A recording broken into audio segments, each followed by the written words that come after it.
बिस्मिल्लाहिर्रहमानिर्रहीम। अस्सलाम वालेकुम दोस्तों।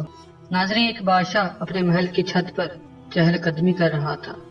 उसी दौरान बादशाह की नज़र महल के नज़दीक एक घर की छत पर पड़ी, जहां एक बहुत ही खूबसूरत औरत कपड़े सुखा रही थी। बादशाह ने अपनी एक बांदी को बुलाकर पूछा कि ये औरत कौन है। बांदी ने कहा, बादशाह सलामत, ये आपके गुलाम फिरोज की बीवी है। बादशाह पर उस औरत के हुस्न जमाल का जादू सा छा गया था।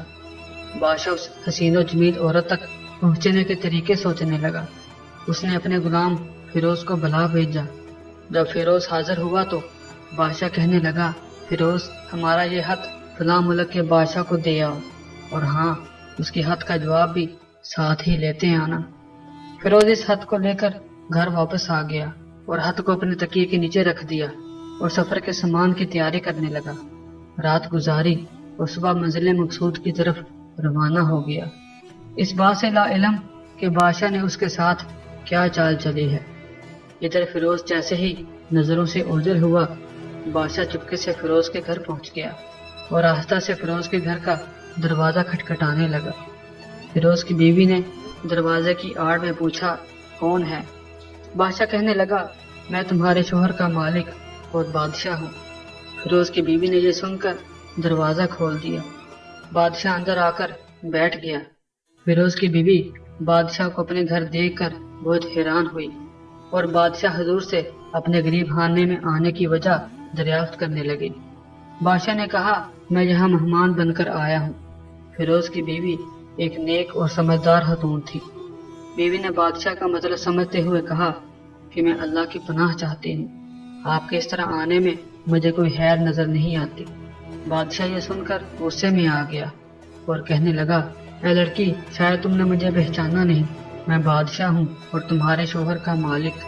फिरोज की बीवी कहने लगी, बादशाह सलामत, मैं जानती हूँ कि आप ही बादशाह हैं, लेकिन बुजुर्ग कहते हैं कि शेर को अगरचा जितनी भी भूख लगी हो, लेकिन वो मुर्दार नहीं खाने लगता। और बादशाह सलामत, आप तो उस कटोरे में पानी पीने आ गए जिसमें आपके कुत्ते ने पानी पिया है। बादशाह उस औरत की बातों से बड़ा शर्मसार हुआ और उसको छोड़कर वापस चला गया, लेकिन जल्दी में अपना रुमाल वहीं पर भूल गया। ये सब तो बादशाह की तरफ से हुआ। अब फिरोज को आधे रास्ते में याद आया कि जो खत बादशाह ने उसे दिया था वो तो घर पर ही छोड़ आया है। उसने घोड़े को तेजी से वापस मोड़ा और अपने घर की तरफ लपका। फिरोज अपने घर पहुंचा तो तकिए के नीचे से हाथ निकालते वक्त उसकी नजर बिस्तर पर पड़े बादशाह के रुमाल पर पड़ी, जो बादशाह जल्दी में भूल गया था। ये देखकर फिरोज का सर चकरा गया और वो समझ गया कि बादशाह ने उसको सफर पर सिर्फ इसलिए भेजा ताकि वो अपना मतलब पूरा कर सके। फिरोज खत लेकर चल पड़ा और काम खत्म करने के बाद बादशाह के पास वापस आ गया। इनाम के तौर पर बादशाह ने उसे कुछ अशरफियां अनायत फरमाई। फिरोज अशरफियां लेकर बाजार गया और अपनी बीवी के लिए कुछ कीमती तोहफे और कपड़े खरीदे। घर पहुंचकर बीवी को सलाम किया और कहा, चलो तुम्हारे मैके चलते हैं। बीवी ने पूछा, ये क्या लाए हो? तो फिरोज कहने लगा, बादशाह ने इनाम दिया है और ये सब मैं तुम्हारे लिए लाया हूँ। बीवी तैयार हुई और अपने शोहर के साथ अपने वालिदैन की तरफ रवाना हो गई। फिरोज बीवी को छोड़कर वापस आ गया और एक महीना गुजरने के बावजूद ना बीवी को पूछा और ना उसको वापस बुलाया।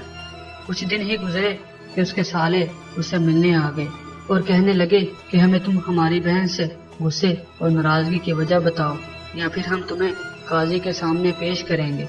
फिरोज कहने लगा, जैसा तुम लोग बेहतर समझो, लेकिन मेरे जुम्मे उसका ऐसा कोई हक बाकी नहीं जो मैंने अदा ना किया हो। बिलाहर वो लोग अपना केस काजी के पास ले गए। काजी ने फिरोज को बुला भेजा। काजी उस वक्त बादशाह के पास बैठा हुआ था। लड़की के भाइयों ने कहा, काजी साहब, हमने फलों से भरा एक सरसब्ज बाग इस आदमी के हवाले किया था।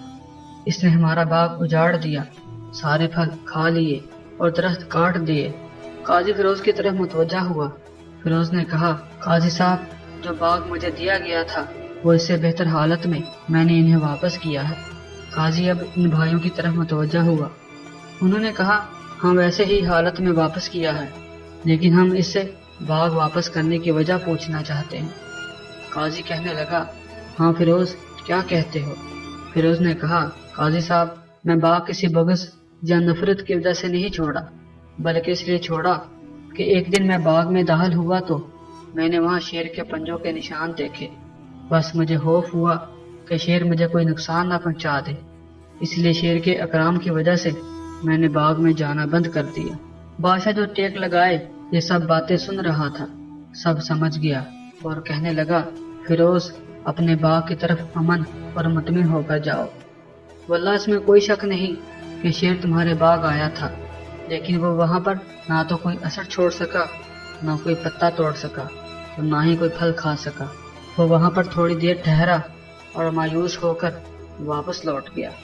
خدا کی قسم، میں نے کبھی تمہارے جیسے باغ کے گرد لگے مضبوط دیواریں نہیں دیکھی۔